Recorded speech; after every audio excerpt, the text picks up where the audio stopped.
So hello મારા વાલા વિદ્યાર્થી મિત્રો, મારું નામ છે નિતેશ જોગલ અને તમારું સ્વાગત છે એનજે ક્લાસીસ ગુજરાતીમાં. તો વિદ્યાર્થી મિત્રો, આજે આપણે જોવાનું છે ધોરણ 8 વિષય ગણિત અને એનું જે આ અસાઇનમેન્ટ છે, જે દ્વિતીય સત્રનું અસાઇનમેન્ટ છે, એનું સોલ્યુશન આજના વિડીયોની અંદર આપણે જોવાનું છે. અને એના જો દરેક વિડીયો તમે જોવા માંગતા હો તો ચેનલ પર જઈ ત્યારબાદ તેના પ્લેલિસ્ટની અંદર જઈ અને જે STD8 મેથ અને અસાઇનમેન્ટ 2025 નામનું જે પ્લેલિસ્ટ છે એની અંદર જાશો એટલે એના દરેક વિડીયો તમને ક્રમ બાય ક્રમ જોવા મળી જશે. આજે આપણે જોવાનું છે તેનો પ્રશ્ન ક્રમાંક 4 કે જેની અંદર શું કીધું છે કે નીચેના દાખલાઓ ગણો, અને એની અંદર જે પ્રકરણ 7 છે એનું સોલ્યુશન આજના વિડીયોની અંદર આપણે જોવાનું છે. અને એની અંદર જે પહેલો પ્રશ્ન આપેલો છે એની રકમ કંઈક આ પ્રકારે આપેલી છે કે ₹8000 એક સરાફી પેઢીમાં ચક્રવૃદ્ધિ વ્યાજે 5% દરે મૂક્યા. 2 વર્ષને અંતે વ્યાજ સહિત કેટલી રકમ મળે? પેલા તો આ કયા વ્યાજ પ્રમાણે મૂક્યા છે? ચક્રવૃદ્ધિ વ્યાજ પ્રમાણે મૂકેલા છે. અને એની અંદર પેલા જે રૂપિયા એટલે કે મુદ્દત છે એ કેટલી આપેલી છે? કે મુદ્દત આપેલી છે આપણે 8000 અને સૂત્રની અંદર આપણે એને p વડે દર્શાવીએ એટલે અહીંયા મેં p રાખ્યો છે. ત્યારબાદ ટકાવારી કેટલી આપી? 5, જેને આપણે ચક્રવૃદ્ધિ વ્યાજના સૂત્રની અંદર r વડે દર્શાવીએ એટલે r બરાબર હું લખી નાખું કેટલા ટકા? કે 5%. અને જે વર્ષ છે એને આપણે એના સૂત્રમાં n વડે દર્શાવીએ અને n બરાબર 2 વર્ષ આપણે આપેલું છે. હવે આપણે આના ચક્રવૃદ્ધિ વ્યાજની ગણતરી કરવાની છે. તો ચક્રવૃદ્ધિ વ્યાજ છે એનું સૂત્ર કંઈક આવું થાય. ચક્રવૃદ્ધિ વ્યાજને આપણે a વડે દર્શાવીએ અને a બરાબર સૂત્ર શું છે? કે p કૌંસની અંદર 1 પ્લસ r ના છેદમાં 100 અને એની ઉપર જે n છે એની ઘાત આવશે. બરોબર, એટલે અહીંયા n ઘાત આવે છે. અને જો સૂત્રમાં કિંમત મૂકીએ તો p બરાબર કેટલા આપ્યા છે? 8000 કૌંસમાં 1 પ્લસ r બરાબર કેટલા આપ્યા? 5, એના છેદમાં કેટલા છે? 100 અને એની ઉપર જે વર્ષ છે એટલે કે n ઘાત હતી ત્યાં કેટલા આવશે? 2.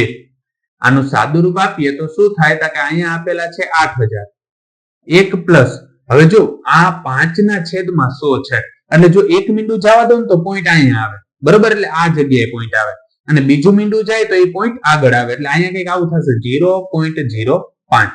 અને જો સરખી રીતે ના સમજાણું હોય તો હું લખી નાખું 5 ના છેદમાં 100, આ એક 0 ઉડાડી તો પોઈન્ટ અહીંયા આવશે, બીજો 0 અહીંયા વચ્ચે આવી જશે એટલે પોઈન્ટ એનાથી આગળ આવી જાય. આગળ કઈ ના હોય તો શું હોય? 0 હોય એટલે અહીંયા આમ લખાશે 0.05 અને કૌંસની ઉપર કેટલી ઘાત આપેલી છે? 2 ઘાત આપેલી છે. હવે જો આનું સાદું રૂપ આપીએ તો શું થાય? કે અહીંયા આપેલું છે 8000 કૌંસમાં 1 પ્લસ આ આખું પદ કરવાનું એટલે 1.05 અને એની ઉપર કેટલી ઘાત છે? 2 ઘાત. 2 ઘાત એટલે એનો કેટલી વાર ગુણાકાર? 2 વાર ગુણાકાર કરવાનો થાય. એટલે જો પેલા તો હું અહીં લખી નાખું છું કેટલા આપ્યા? 8000.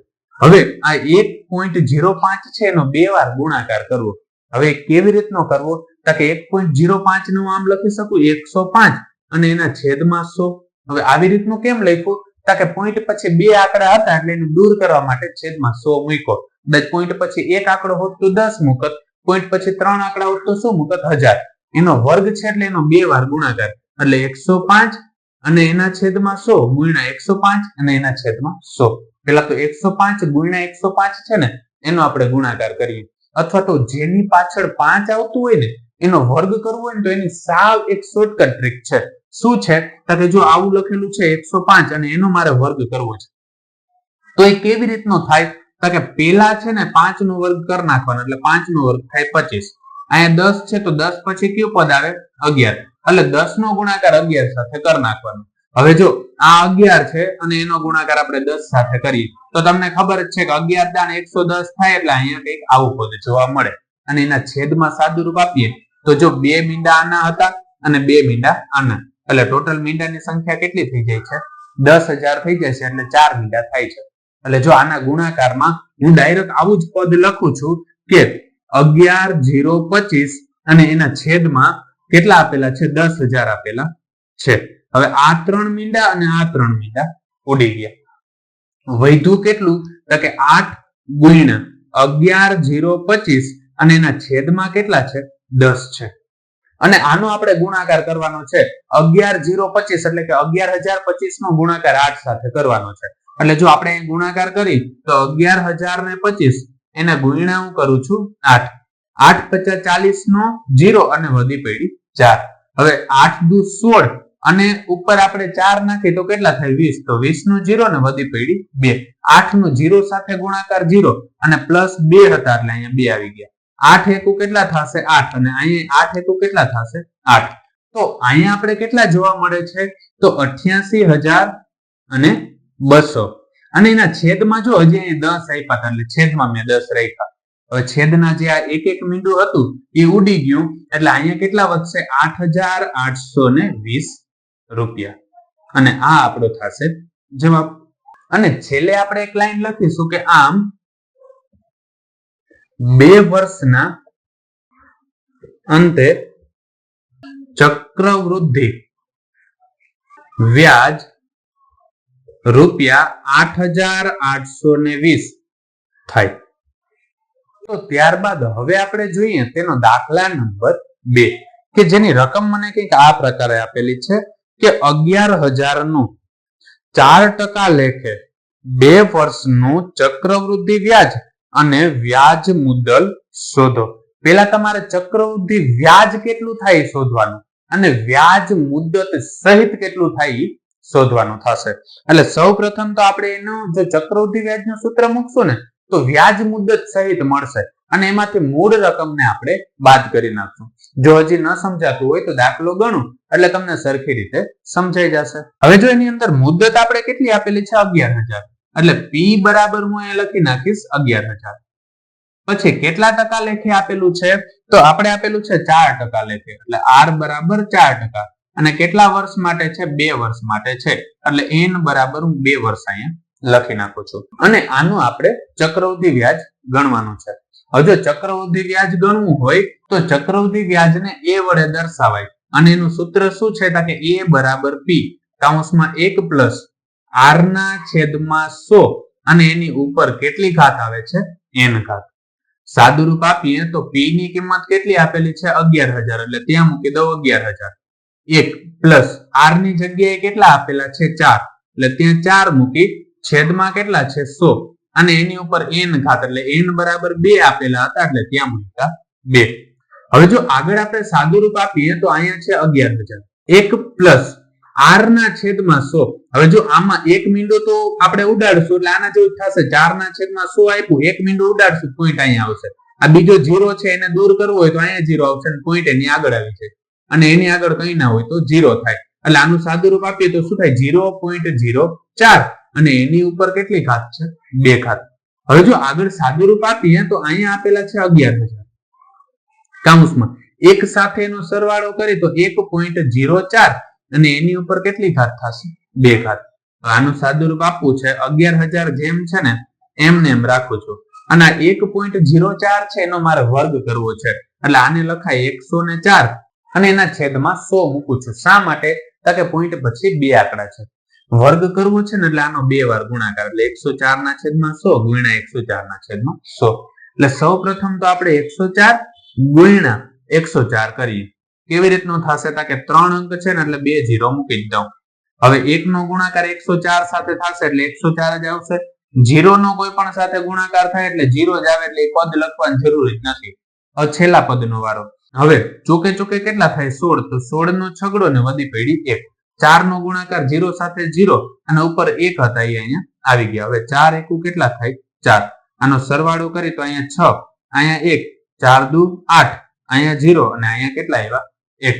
એટલે જો અહીંયા મારે લખવા હોય તો ગુણ્યા કેટલા થશે કે 10,816 અને એના છેદમાં જો આ તો આપણે 104 નો ગુણાકાર 104 સાથે કર્યો. આ 1 2 3 ને 4 મીંડા અહીંયા છેદમાં આવશે એટલે હું અહીં લખી નાખું આ જે છે પાછળ છેદમાં 4 મીંડા એટલે 10,000 થયા.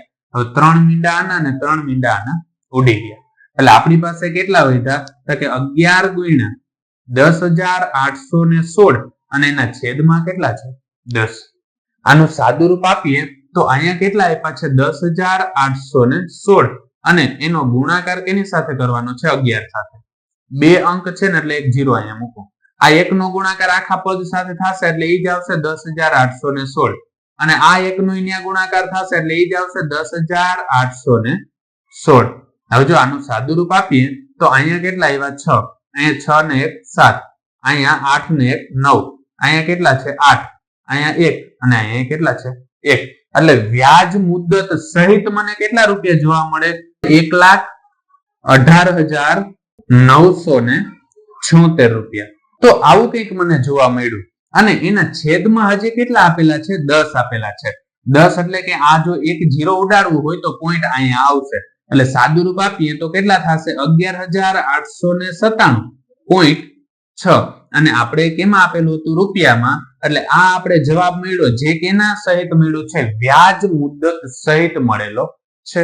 હવે જો પાછળ જવાબમાં અહીંયા તમે 6 લખો અને પોઈન્ટ પછી જે આપણે પાછળ અહીંયા તમે 0 લખો કે ના લખો ચાલે એટલે ખાલી 6 સુધી રાખી દેશો તોય જવાબ સાચો જ છે અને પાછળ તમારે 60 લખવું હોય તોય હાલે પણ પાછળ જે તમને જવાબ આપેલો છે ને એમાં 60 આપેલું છે એટલે મેં અહીંયા 0 લખેલો છે.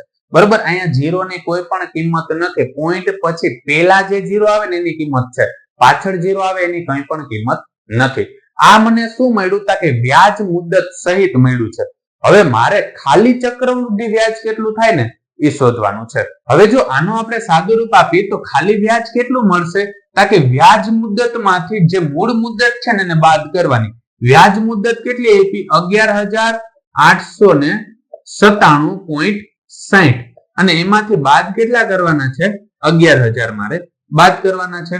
હજુ આની બાદબાકી કરી તો 11,897.60 અને એમાંથી હું બાદ કેને કરી તા કે 11,000 જે પૂરા છે એને આપણે બાદ કરવાના છે. તો બાદબાકી કરી તો જો અહીંયા પોઈન્ટ પછી કઈ ના હોય તો 0 0 મૂકું છું એટલે અહીંયા શું આવી ગયો 0. અહીંયા 6 માંથી 0 જાય તો 6 વધે છે, અહીંયા પોઈન્ટ હતો એટલે પોઈન્ટ. 7 માંથી 0 જાય તો 7, 9 માંથી 0 જાય તો 9, 8 માંથી 0 જાય તો 8. હવે જોઈએ 1 માંથી 1 જાય તો 0 અને અહીંયા 1 માંથી 1 જાય તો 0 એટલે વધે છે આપણી પાસે કેટલા કે 897.60 રૂપિયા. બરોબર આ આપણે ફક્ત એનું શું જોવા મળે છે વ્યાજ.